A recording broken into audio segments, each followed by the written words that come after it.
CTET के लिए आपको क्या पढ़ना है। देखिए सी-टेट में आपको बहुत ज़्यादा नहीं पढ़ना है। आपको मैं सिर्फ 5 टिप्स बताऊँगी बहुत अच्छे तरीके से कि आपको कैसे-कैसे करना है। जो बिगिनर्स हैं, जो बिल्कुल भी नहीं जानते, जो फ्रेशर हैं, जिन्होंने बिल्कुल भी नहीं दिया है या जिनको स्कोर कम है, आप स्कोर करना चाहते हैं ज़्यादा, उनके लिए मैं टिप्स दे देती हूँ। आप सबसे ज़्यादा पेडागोजी पढ़िए, सबसे ज़्यादा आपको पेडागोजी पढ़नी है क्योंकि 75 यानी कि 75 न तो प्लीज़ आप इस वीडियो को लास्ट तक देखिएगा और लास्ट में अगर आपको वीडियो अच्छा लगता है तो प्लीज़ आप प्यारे-प्यारे से कमेंट्स करिएगा। तो चलो स्टार्ट करते हैं। आज मेरा ये फर्स्ट एपिसोड है। उनके लिए आप कहाँ से प्रैक्टिस कर सकते हैं। देखिए सुपर टेट के लिए आप मैंने कोई अभी तक किसी का कोर्स हेलो हाय नमस्कार good morning welcome back in मेरे चैनल। कैसे आप सभी डूइंग बहुत अच्छे होंगे आप लोग। मैं भी बहुत अच्छी हूँ। तो आज संडे और आज मैं बाहर बैठी हुई हूँ जो कि मुझे बहुत ही पॉजिटिव वाइब्स आ रही है। और जैसे कि आज संडे मैंने बताया अभी आपको, तो आज मैं आपसे कुछ वार्तालाप करूँगी, कन्वर्सेशन करूँगी, जिससे जो कि आज मैंने ये मेरा फर्स्ट एपिसोड है आपसे वार्ता करने का। और इस वार्ता में आपको वैकेंसीज़ के बारे में बताऊंगी कौन कौन से, जैसे कि आपने थंबनेल में देख ही लिया है कि आज मैं किस टॉपिक की बात करने वाली हूँ। आज मैं आपको केवीएस की जो वैकेंसी अपडेट है और जो सी टैट के जो आपको सी टैट 2024-25 आपको क्लियर करने का जो एक टिप्स है, क्योंकि मैंने खुद में सी टैट बिना किसी कोचिंग के और ओनली सिर्फ और सिर्फ डीएलएड की बुक्स पढ़कर ही मैंने सी टैट को क्रॉस किया है बहुत ही अच्छे नंबरों से। और मैं आज आपको बताऊंगी मेरे कितने नंबर हैं और आप भी उतने नंबर स्कोर कर सकते हैं बहुत ही आसान तरीके से। और मैं सुपर टेट के बारे में बात करूंगी और आज मैं बीपीएससी टीआरई 4.0 के बारे में बात करूंगी। तो सबसे पहले बात करती हूँ केवीएस की। देखिए केवीएस की जो वैकेंसी है वो बहुत ही जल्द जो वेटिंग लिस्ट है, जैसे कि जो मेरे एक मतलब मेरे फैमिली मेम्बर्स में है वहाँ पर, तो उनको वहाँ पर अपडेट मिलती रहती है क्या होने वाला क्या नहीं होने वाला है। तो उन्होंने मुझे बताया कि केवीएस की जो वैकेंसी है वो दिसंबर तक में आपको थोड़ा बहुत सूचना मिल जाएगी। तो अभी जैसे कि अभी तो अक्टूबर चल रहा है, अक्टूबर आज संडे है, तो संडे है अक्टूबर नवंबर दिसंबर, तो 2 महीने आपको आपके पास टाइम है। और जैसे कि लास्ट टाइम भी आई थी वैकेंसी वो नवंबर में ही आई थी और फैब में पेपर हो गया था, बहुत ही जल्दी पेपर हो गया था। और केवीएस की जो वैकेंसी है वो बहुत ही अच्छी होती है, यानी कि ऑल इंडिया होती है। और केवीएस की जो मुझे लगता है कहीं ना कहीं कि सुपर टेट से पहले कहीं केवीएस ना आ जाए। तो केवीएस की जो वैकेंसी है उसके लिए मैं आपको बता देती हूँ, आपको ज़्यादा कुछ नहीं पढ़ना है। आपको उसके लिए एक हिंदी या फिर जो एक जैसे कि मैं भी बहुत ही मेरे आसपास या फिर मेरे जो कांटेक्ट में है, जो भी मेरे फ्रेंड्स हैं केवीएस में, उनसे मैं पूछती रहती हूँ क्योंकि उनका भी सिलेक्शन हुआ था। तो मैं उनसे पूछती रहती हूँ क्या अपडेट है क्या अपडेट है। तो जो अपडेट मुझे मिल रही है एक जेन्युइन अपडेट, जो एक रियल अपडेट है, मैं आपको देना चाहती हूँ। आपको बता देती हूँ जो केवीएस की वैकेंसी है वो मतलब मैं एक ये नहीं करें कि हाँ एकदम फाइनल आ जाएगी, बट आपको दिसंबर तक आपको देखने को मिलेगा। और मुझे ऐसा लग रहा है कि सुपर टेट से पहले केवीएस की वैकेंसी आ जाएगी, जो कि हमारे लिए एक बहुत ही अच्छा चांस है, मेरे लिए भी और आप लोग के लिए। क्योंकि आप जानते हैं कि यूपी में 2019 के बाद से कोई भी वैकेंसी नहीं आई है। जिसका 2017 से डीएलएड है, 2017 का डीएलएड है या बीटीसी है, वो बहुत ही तरीके से फ्रस्ट्रेट हो चुके हैं। मतलब मैं भी इंक्लूडिंग मैं भी उसमें हूँ, जो कि मैं भी बहुत तरीके से फ्रस्ट्रेट हो चुकी, जो कि हमारे लिए एक बहुत ही अच्छा मौका है और इस मौके को हमें गंवाना नहीं चाहिए। और इसके बाद मैं बात करती हूँ बीपीएससी टीआरई 4.0, जो कि हमारे लिए बहुत ही अच्छा मौका है। इसकी जो वैकेंसी की अपडेट है ये मैं बता दूं कि इसका 4.0 का जो अपडेट है वो है शायद अक्टूबर के एंड तक इसके नोटिफिकेशन आउट हो जाएंगे और दिसंबर तक इसका जो सिनेरियो था या इसका जो कैलेंडर था वो दिसंबर तक जारी हो जाएगा। मतलब इसका जो एग्ज़ाम्स वगैरह हैं वो दिसंबर तक हो जाएंगे, दिसंबर के एंड में जनवरी की फर्स्ट वीक में ऐसा कुछ अपडेट आ रहा है। और इसके बाद मैं बता देती हूँ जो सुपर टेट है। देखिए सुपर टेट की वैकेंसी में 4 बार सीएम हमारे सीएम जो आदित्यनाथ जी हैं, उन्होंने हमारे 4 बार ऐसे इंडिकेट दे दिए हैं कि कभी बोलते हैं 41,000, कभी बोल रहे हैं 60,000। बट इससे इन सूत्रों से हमें ये पता चल रहा है कि हाँ जल्द ही यानी कि जो यूपी की वैकेंसी है वो फुलफिल होने वाली है। तो हमें अपने प्रिपरेशन को बहुत ही अच्छे तरीके से करना है और मैं उसके लिए आपको एक कैलेंडर में बता दूंगी कि आपको क्या पढ़ना है। इसी वीडियो के इस वीडियो के लास्ट तक बन रही है कि मैं आपको पूरा बताऊंगी, प्रॉपर बताऊंगी कि कौन सब्जेक्ट ज़्यादा स्कोरिंग है, कौन सब्जेक्ट ज़्यादा स्कोर हम कर सकते हैं, किस सब्जेक्ट में हम ज़्यादा स्कोर नहीं कर सकते हैं। तो आप उन सब्जेक्ट को जो कहते हैं ना कि जो हमें बहुत पढ़ना है, बहुत ही ब्रॉड है, क्योंकि यूपी सुपर टेट का सिलेबस बहुत ही ब्रॉड है, उसमें कोई डिफाइन नहीं है कि आपको कहाँ से क्या चीज़ें आ जाए। लास्ट टाइम मैंने देखा था कि बहुत 30 से 40 नंबर का करंट अफेयर ही ओनली पूछा गया था और जीएस का पोर्शन था 55 नंबर का पूरा था। तो उसमें भी आप देख सकते हैं। तो हमें ना जीएस को पढ़ने का बहुत ही मतलब जीएस हम बहुत ही डीपली तरीके से पढ़ सकते हैं। और देखिए मैं आपको बता दूं कंटिन्यूअस पढ़ने के लिए सबसे आपको ना सारा चीज़ आप एक बार में नहीं पढ़ सकते हैं। जैसे कि मैं पढ़ रही हूँ, तो आप एक-एक सब्जेक्ट लेकर चलिए, जो आपके सब्जेक्ट स्ट्रॉन्ग नहीं है, आप उन सब्जेक्ट को पढ़िए, क्योंकि मैं बहुत टाइम से प्रिपरेशन कर रही हूँ, तो मेरी काफ़ी हद तक सब्जेक्ट कंप्लीट है और मतलब काफ़ी हद तक चीज़ें मेरी कंप्लीट है, बट मैं ओवर कॉन्फिडेंट में नहीं रहती हूँ कि मतलब नहीं, क्योंकि हमें नहीं पता कि आगे क्या होने वाला है और क्या नहीं होने वाला है, इसलिए मैं फिर भी उसको कंटिन्यूअसली पढ़ती रहती हूँ। और जब भी मुझे टाइम मिलता है, मैं उसको जो भी सब्जेक्ट है, जो भी सीरियल वाइज है, मैं पढ़ती हूँ। हमेशा मैं इवनिंग में जो पढ़ती हूँ वो मैं मैथ पढ़ती हूँ, क्योंकि मैथ मेरी, मुझे लगता है कि मैथ को और अच्छे तरीके से पढ़ने की ज़रूरत है मुझे। अगर मैं कुछ दिन मैथ ना पढूँ तो मैं उसके कॉन्सेप्ट से भूल जाती हूँ, इसलिए मैं डेली मैथ को ज़रूर 1 घंटे या मैं मैथ को छूती ज़रूर हूँ, पढ़ती हूँ। और मॉर्निंग में मेरा होता है, मॉर्निंग में मैं जब भी, क्योंकि मैंने अभी स्कूल ज्वाइन किया हो, तो अभी मुझे ज़्यादा टाइम नहीं मिलता है दिन में, बिल्कुल भी टाइम नहीं मिलता है दिन में पढ़ने के लिए। तो मैं मॉर्निंग में कभी जब उठती हूँ तो मॉर्निंग में पढ़ती हूँ, इवनिंग में मेरा यही टाइम होता है। और क्योंकि स्कूल से आने के बाद 2:30 बजे से मेरी कोचिंग स्टार्ट हो जाती है, मैं बच्चों को पढ़ाने लग जाती हूँ। तो जब मैं इतना कर रही हूँ तो आप क्यों नहीं कर सकते? अगर मैं इतना कर पा रही हूँ तो आप तो घर में हैं, आप फ्री हैं, आप ज़रूर कर सकते हैं। और मुझे यही लगता है कि आप बहुत अच्छे तरीके से आप टाइम टेबल के अकॉर्डिंग पढ़ लीजिए। आप मॉर्निंग में उठिए, 4 पीएम या 4 एएम या 3, जब भी आपको टाइम मिलता है, क्योंकि हमारी जो सिचुएशन है वो ऐसी है कि हमें नींद नहीं आती है। तो मैं यही कहूँगी, हमें जब नींद नहीं आती तो हमें उस नींद का फ़ायदा उठाना चाहिए और हमें अपनी पढ़ाई की ओर ध्यान देना चाहिए। तो देखिए, मैं आपको सीटेट के लिए लास्ट बता दूँ, सीटेट के लिए आपको क्या पढ़ना है। देखिए, सीटेट में आपको बहुत ज़्यादा नहीं पढ़ना है। आपको मैं सिर्फ 5 टिप्स बताऊँगी बहुत अच्छे तरीके से कि आपको कैसे-कैसे करना है। जो बिगिनर्स हैं, जो बिल्कुल भी नहीं जानते, जो फ्रेशर हैं, जिन्होंने बिल्कुल भी नहीं दिया है या जिनको स्कोर कम है, आप स्कोर करना चाहते हैं ज़्यादा, उनके लिए मैं टिप्स दे देती हूँ। आप सबसे ज़्यादा पेडागॉजी पढ़ लीजिए, सबसे ज़्यादा आपको पेडागॉजी पढ़नी है, क्योंकि 75 यानी कि 75 नंबर की पेडागॉजी ही आती है। तो आप उसमें सबसे ज़्यादा पेडागॉजी पढ़िए। आपको पेडागॉजी कहाँ से पढ़नी है मैं आपको बता देती हूँ। आपको मैं 2-3 चैनल के नाम भी बताऊँगी और आपको सेल्फ स्टडी कैसे करते हैं वो भी आपको बता दूँगी। आप डीएलएड की बुक निकालिए, जितनी भी आपकी सीडीपी की बाल मनोविज्ञान की बुक्स हैं, आप उनको निकालिए। फर्स्ट ऑफ ऑल आप उनको निकाल लीजिए। इसके बाद आपकी जो मतलब कि डे वाइज है, आपको सबसे अच्छा पढ़ने का तरीका मैं ये बता देती हूँ कि आपको डे वाइज आपने 15 दिन यानी कि 5 दिन, 15 दिन या कुछ 20 दिन ऐसे कुछ करके, क्योंकि जनवरी में आपको पेपर है तो 2 महीने आपके पास बहुत अच्छे तरीके से हैं। 2 महीने में मैं आपको नोट्स भी शेयर करूँगी, आप कैसे आप नोट्स बना सकते हैं। आप मतलब मैं नोट्स आपको शेयर करूँगी, जो मैंने तरीका अपनाया था, जो मैंने किया था। जैसे मैंने बहुत अच्छे नंबर्स मैंने स्कोर किया था, फर्स्ट टाइम में मेरे बहुत अच्छे नंबर आए थे और विदाउट किसी कोचिंग के, विदाउट किसी हेल्प से, मैंने सिर्फ और सिर्फ डीएलएड की बुक्स पढ़कर ही, या ऑनलाइन आप पढ़ सकते हैं। देखिए, ऑनलाइन पढ़ने के लिए अब बहुत कुछ है।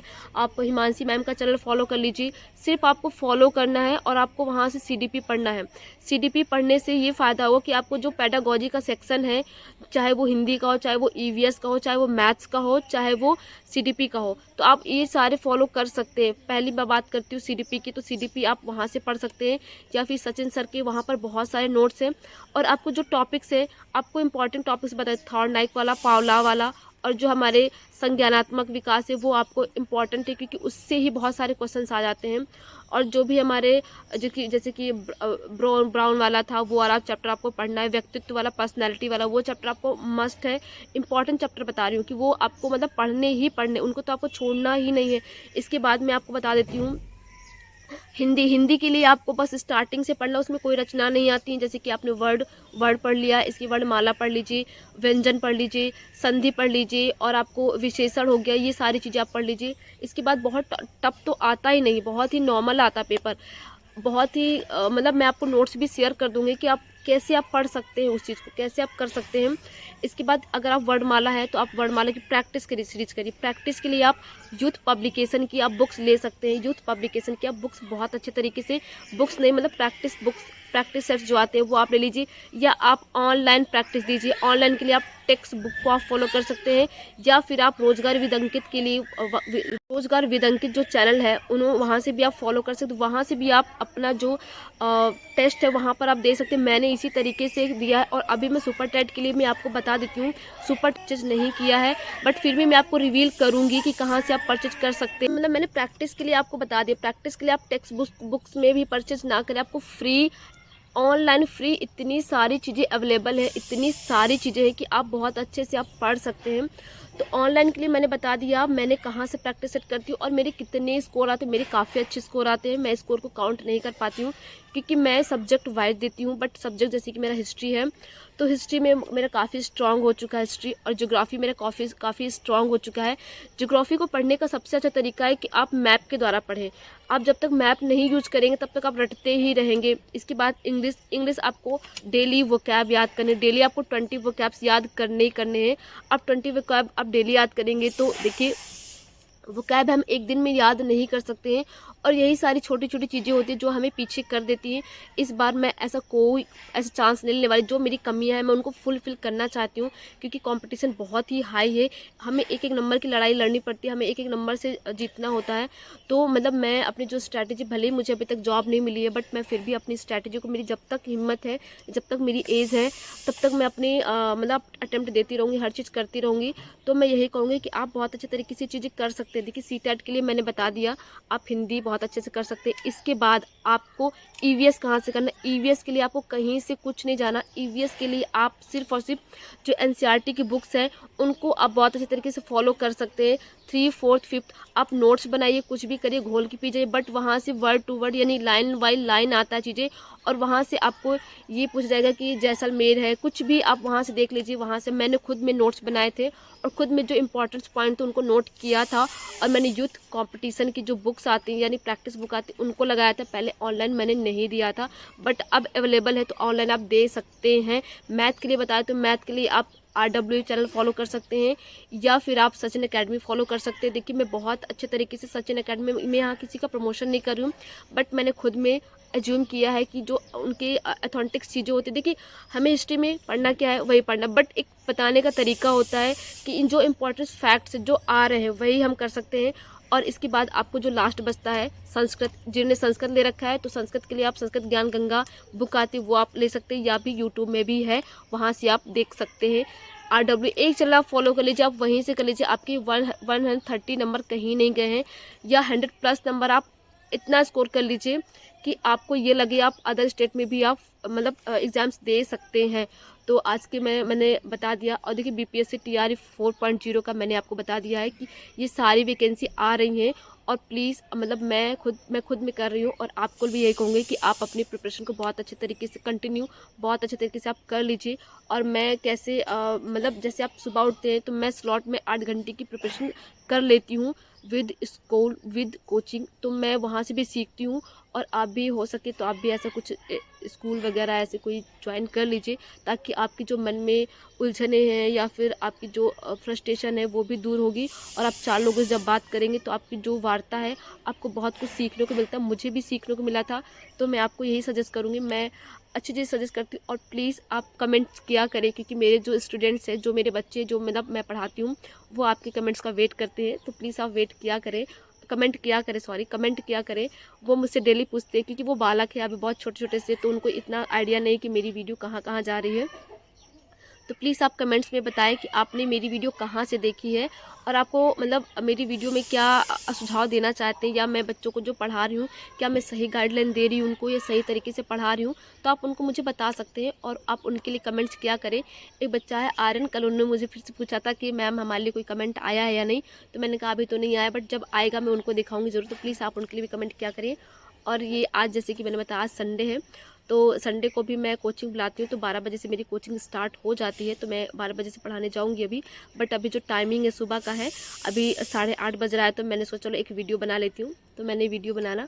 और ये मेरी संडे, मैं आपसे हर संडे को एक वार्ता करूँगी। आज ये एपिसोड फर्स्ट है, संडे वार्ता एपिसोड फर्स्ट है। तो आपको ये वार्ता कैसी लगी तो प्लीज़ आप मुझे बताइए। देखिए हम बहुत दूर हैं, और हम इंटरनेट के द्वारा हमें पता चलता है कि आप कैसे हैं और आप कहाँ से बात कर रहे हैं। हमने कभी नहीं सोचा था कि हम इंटरनेट के द्वारा हम इतनी दूर।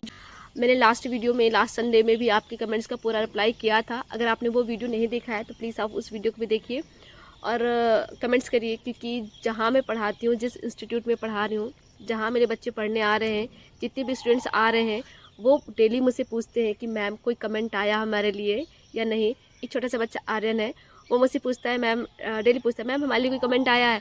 मैं कह देती हूँ हाँ, आया है। एक कह देती हूँ हाँ, एक आया है। तो जिसमें एक किसी ने बोला था कि आपके बच्चे बहुत प्यारे हैं, बहुत अच्छे से पढ़ाई कर रहे हैं। तो आप उसमें मुझे आप सुझाव दीजिए, क्या मैं अपने बच्चों जितने बच्चे आ रहे हैं 15-20 जितने बच्चे आ रहे हैं, क्योंकि वो सारे गरीब घरों से हैं। गरीब घर कहना बहुत गलत शब्द है। अ, जिनके पास इतनी सारी सुविधाएँ नहीं हैं, क्योंकि सारे चीज़ इक्वल नहीं होती हैं, सारी चीज़ें बराबर नहीं होती हैं, इतनी सारी सुविधाएँ नहीं हैं। तो मैं कुछ बच्चों को फ्री पढ़ाती हूँ और कुछ बच्चों को मैं फ़ीस पे करती हूँ। वो जिनके पास है वो पे करते हैं। मैं किसी बच्चे से रिक्वेस्ट नहीं करती या मैं नहीं माँगती ज़बरदस्ती कि वो मुझे फ़ीस पे करे। अगर मेरे पास थोड़ा टैलेंट है तो मैं बाँट देती हूँ।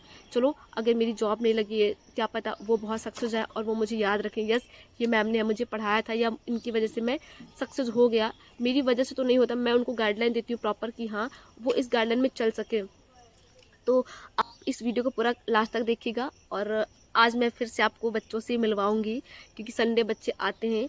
संडे हम 3-4 घंटे क्लास लेते हैं, जिनमें हम 1-2 घंटे पढ़ाई करते हैं और कुछ बच्चों से मैं अच्छी चीज़ें पूछती हूँ, क्वेश्चंस करती हूँ और उस कन्वर्सेशन में मैं बच्चों से कॉन्टैक्ट या कनेक्ट कर पाती हूँ कि बच्चे क्या चाहते हैं, बच्चे क्या किस तरीके से जीना चाह रहे हैं, किस तरीके से वो मतलब कि चीज़ों को कर रहे हैं, या उनके जो साइकोलॉजिकल एक होता नहीं, साइकोलॉजिकल मैं जानना चाहती हूँ कि बच्चे क्या पढ़ना चाहते हैं, कैसे पढ़ना चाहते हैं। वो जैसे ही पढ़ना चाह रहे हैं मैं उनको वैसे ही पढ़ाती हूँ। तो प्लीज़ आप इस वीडियो को लास्ट तक देखिएगा और लास्ट में अगर आपको वीडियो अच्छा लगता है तो प्लीज़ आप प्यारे प्यारे कमेंट्स करिएगा। तो चलो स्टार्ट करते हैं। आज मेरा ये फर्स्ट एपिसोड है।